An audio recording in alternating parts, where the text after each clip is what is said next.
Hi friends, welcome to Geetha's kitchen talks. ఎలా ఉన్నారు? ఈరోజు సింపుల్గా ఎగ్ బుర్జీ చేస్తున్నాను.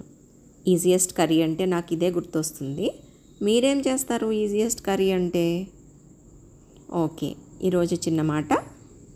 పచ్చకామెర్ల వాడికి లోకమంతా పచ్చగానే కనిపిస్తుందంట. అలాగే తప్పులు చేసేవారికి ఎదుటివాడు చేసే ప్రతి పనిలోనూ తప్పులే కనిపిస్తాయి.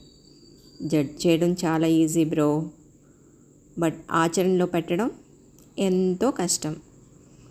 ఈజీగా ఒకరిని ఒక మాట అనగలిగావు అంటే అవతలి వాళ్ళు అనే మాటల్ని కూడా యాక్సెప్ట్ చేయగలగాలి. అంతే కదా? ఏమంటారు? అవును, చపాతీలు మెత్తగా రావాలి అంటే మీరేం చేస్తారు?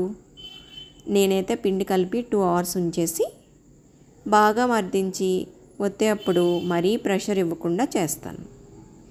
మీకేమైనా టిప్స్ తెలిస్తే నాకు చెప్పండి ప్లీజ్.